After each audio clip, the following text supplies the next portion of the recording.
بسم الله الرحمن الرحيم وتعاونوا على البر والتقوى صدق الله العظيم.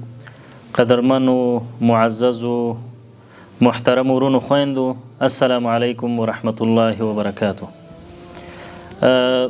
افغانستان د خیر دروازه ده، هر طرف ته یعنی په هر دروازه چې تاسو کولی شئ جنت ته داخل شي، دروازې درته خلاصې دي.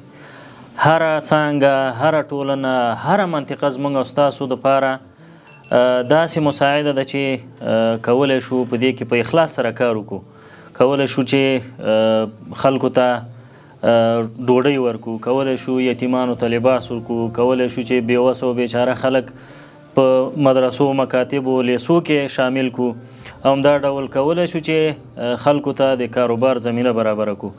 نو په همدې بنسټ احساس خیریه بنسټ په دې هڅه کې دی او کوشش کوي چې خپل ګران هیوادوال په خپلو پښو باندې ودروي.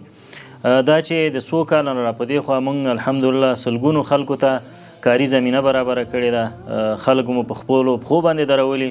بیا مو هم هوډ او اراده په همدې کې ده چې د خپلو بیچاره هیوادوالو لاسنیوی وکړو او دوی وشي کولی چې په خپلو مټو، په خپلو تڼاکو، په خپلو خولو باندې خپلو اولادونو ته حلال رزق وګټي.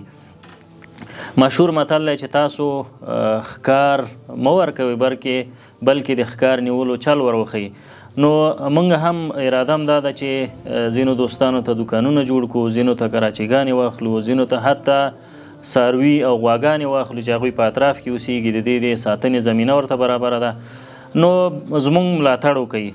که غواړئ چې دغه ټولنه په پښو باندې ودرېږي او د دایمي محتاجۍ او احتیاجي څخه خلاصه شي، نو احساس خیریه بنسټ ستاسو په خدمت کې دی. انشاءالله ستاسو مرستې به مستحقو بیچارو خلکو ته رسوي. زموږ ټولنه باعزته ټولنه ده. موږ ډېر ځوانان لرو چې الحمدلله کاري توان لري، کاري استعداد لري، خو دوی سره مالی امکانات نشته.